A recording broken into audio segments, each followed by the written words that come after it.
2 years later, I'm still disappointed at how Star Trek Picard handled this TNG villain's comeback. When Star Trek Picard was first announced, fans knew the series would thrive on nostalgia.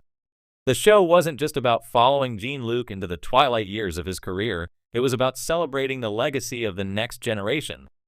From Data's bittersweet farewell to the USS Enterprise D's glorious return, the show gave us moments that stirred emotions and reignited the passion of Trekkies everywhere. But even with its highs, there's one creative choice I can't shake 2 years later: the way Picard handled a long-awaited comeback of one of TNG's most iconic villains. I'm talking, of course, about the Borg Queen. Her reappearance in Picard's second season should have been monumental. She's not just another Star Trek antagonist. She represents everything that made the Borg terrifying. She's the seductive, manipulative voice of the collective, the embodiment of control and inevitability.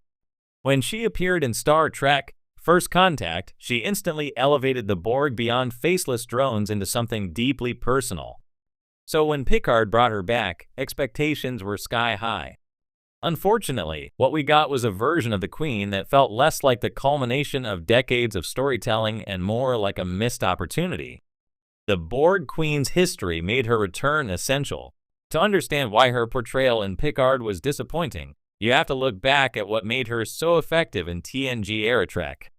In the best of both worlds, the Borg were terrifying precisely because they had no individuality. They weren't evil in the traditional sense. They were a collective force of nature that couldn't be reasoned with. Then First Contact flipped the script, introducing the Borg Queen played with icy brilliance by Alice Krige. Suddenly, the Borg had a face, a voice, and a deeply unsettling charisma. She wasn't just a machine, she was temptation personified, luring Data toward assimilation while taunting Picard with his past as Locutus. The Queen became a recurring figure across Trek. Voyager brought her back multiple times, with both Alice Krige and Susanna Thompson stepping into the role, and she remained one of the most chilling and fascinating villains in the franchise. So when Picard teased her return in Season 2, fans anticipated something big. After all, Picard's history with the Borg was the deepest scar on his soul. If any villain could force him to confront his trauma one last time, it was her. The setup was promising. On paper, Picard Season 2's Borg Queen arc had potential. She appears during a desperate moment when the Stargazer is surrounded by a mysterious Borg vessel. Instead of attacking, the Borg request peace, asking to join the Federation. That twist was brilliant. Finally, a new direction for the Borg. Could they evolve beyond their old ways? Could Picard, once Locutus, be the one to broker peace with his greatest enemy? When the Queen materialized on the bridge, her arrival was staged for maximum drama. Draped in biomechanical menace, she instantly commanded the room. Annie Wersching, who took over the role, delivered a mesmerizing performance, calculated, sultry, and alien all at once. For a few brief moments, it seemed like Picard was about to redefine the Borg Queen for a new generation. But instead of building on that promise, the story veered into convoluted time travel and muddled character arcs. The Queen, once a symbol of inevitability and fear, became a supporting player in a storyline that didn't do her justice. Diluting the Queen's power. The first issue was narrative focus. Instead of keeping the Queen as the central antagonist, Season 2 split its attention between Q, Adam Soong, and the Confederation timeline.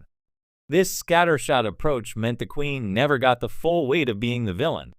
She was important, sure, but she wasn't terrifying. At times, she even felt comic. One of the most glaring examples was her strange partnership with Dr. Jurati. What should have been a chilling psychological duel devolved into uneven banter. The idea of the Queen manipulating Jurati from within had potential, mirroring the way she once tempted Data, but the execution fell flat. Instead of menace, it often felt awkward, as though the Queen was reduced to a snarky backseat driver in Jurati's head. Worse, the once all-powerful leader of the collective was written into a position of weakness for most of the season. The Borg Queen shouldn't be reduced to pleading or improvising. She should be the unstoppable force that bends reality to her will. Watching her scrabble for survival made her feel small, stripping away the aura of inevitability that once defined her. The Borg's evolution, a missed opportunity, Perhaps the greatest disappointment was the show's refusal to fully commit to the new Borg storyline. That first episode hinted at a seismic shift, the Borg seeking peace. For decades, the Borg represented assimilation and destruction, so the idea of them evolving into something more nuanced was groundbreaking. But rather than exploring this evolution, the writers pivoted toward the Jurati Queen hybrid solution. By the finale, Jurati becomes a new version of the Borg Queen, leading a cooperative, more benevolent collective. It was an interesting concept in theory, but it came at the expense of the Queen we knew. Instead of closing her arc with the gravitas she deserved, the original Queen was sidelined in favor of a new creation. This was the perfect chance to bring Picard full circle. Imagine if the Queen herself had sought redemption, or if Picard had to finally confront her not with phasers, but with empathy. Instead, the arc felt rushed, and the dramatic potential of Picard facing his ultimate nemesis one last time was squandered. Annie Wersching deserved better. None of this is to say that Annie Wersching failed in the role. In fact, she was spectacular. Wersching infused the Queen with a fresh energy, predatory yet vulnerable, commanding yet sly. Tragically, her untimely passing in 2023 made her performance in Picard even more poignant. Fans will always wonder what she might have done with the character in future seasons. That's part of what makes this so frustrating. Wersching had the talent to redefine the Borg Queen, to leave as lasting an impression as Alice Krige did in First Contact. But instead of giving her a narrative worthy of her performance, the show shackled her to an underwhelming plot. It feels like Trek wasted its chance to give both the actress and the character the send-off they deserved. How Picard could have done it differently, so what would have worked better? There are a few alternate routes the writers could have taken that might have elevated the Queen's comeback. 1. Keep her central and make her the primary villain of Season 2, with Q acting more as a cosmic manipulator in the background. Let the Queen represent the tangible threat while Q explores Picard's personal growth. 2. Go full redemption, lean into the idea of the Borg seeking peace. Have the Queen herself lead that evolution, forcing Picard to confront whether his greatest enemy can truly change. 3. Mirror Data's temptation, use Jurati's arc as a true parallel to Data's in First Contact. Make the Queen's manipulation subtler, more insidious, instead of playful bickering. 4. Give her the finale she deserved to end with Picard and the Queen face to face, not in combat, but in a battle of wills that ties back to Locutus and the scars he's carried for decades. Any of these paths would have honored her legacy while still pushing Trek forward. Instead, we got a version that felt half-baked, as though the writers couldn't decide whether to keep her terrifying or make her sympathetic.